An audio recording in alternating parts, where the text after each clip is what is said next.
So the original constructivism is Jean Piaget's theory about how we learn, that all of learning is a conscious process of trying to make sense of the world. Now, there's a lot of people disagree with Piaget now. I know that Ken Cadinger at CMU has been talking about how important the unconscious aspects of learning are. And there's this whole movement around implicit learning, for the way that we learn second language as well. But I think constructivism is a fair theory that still explains how most learning in classrooms occurs. That there's these processes called assimilation and accommodation, and it's about trying to make sense of your world. Constructivism as a pedagogical approach says, well, if constructivism is how people learn, and it's all about individuals making sense of their world, we should give individuals the ability to construct their own curriculum and learn in what way makes sense for them. And that's taking Piaget a little bit too far. Piaget's theory explains how you learn from reading a book. It explains how you learn from listening to a lecture. Those things do occur. It's not the case that the only way learning happens is by individuals constructing their own opportunities to learn or constructing their own curriculum. Constructionism, with the N, is this argument that Seymour Papert made that learning happens, and he uses this fabulous phrase, especially felicitously. He doesn't use a word like best. It's not clear what especially felicitously means, but that students learn especially felicitously when they are constructing a public artifact, whether a sandcastle on the beach or a theory of the universe. So it's a particular approach that says, when you're engaged in designing and constructing, and it's something that other people are going to look at, that's a terrific place to do learning. And I think that's absolutely true. But I don't think we can do that for all kids.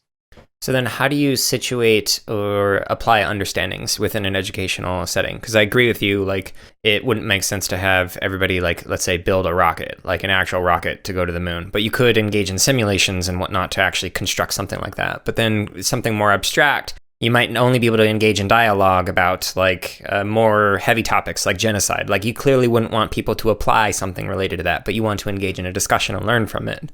Sure, of course not. Yeah. I think that you get to ideas like backwards design and thinking about what is it that you're trying to achieve. A lot of years ago, Cindy Mello Silver, which is a professor of learning sciences at Indiana University, when Cindy was a postdoc at Georgia Tech, she and I wrote a paper about glass box and black box scaffolding. That sometimes you have scaffolding that you're providing to students, especially when they're using a computer-based system, where you want that scaffolding to fade and you want them to understand how the scaffolding works. We call that glass box scaffolding. I'm going to give you some supports, but I'm going to show you exactly what I'm doing so that when I take it away, you know what I was doing and I'm helping with it. There's other times that I'm teaching you with black box scaffolding. I don't want you to ever have to deal with this part of it because I want you to skip over that part so that you can go do the part that's really relevant to your learning, right? In some sense, all programming languages are black box scaffolding. I don't really want you to see the assembler code underneath. I don't need you to understand the interpreter or compiler.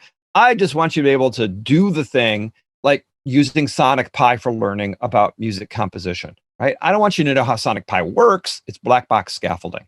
I think we have to figure out what it is that we're trying to help students learn.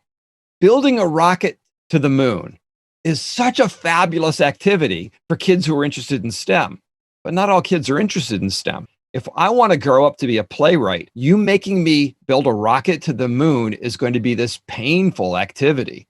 And what do I really want you to learn? I think it's probably important for everybody to know how much effort it takes to get a rocket free of Earth's gravity. And that's why space travel is so expensive. And so I want citizens to know that so that they realize, okay, if you really want space travel, you're going to have to give big budgets to places like NASA because that's what it's going to take. And I think that is important for everybody to know. But everybody doesn't have to know how to design a rocket to achieve that kind of technological citizenry kind of understanding and literacy. This excerpt of the CSK8 podcast is from episode number 86, which is titled Computing Education Research with Mark Guzdial.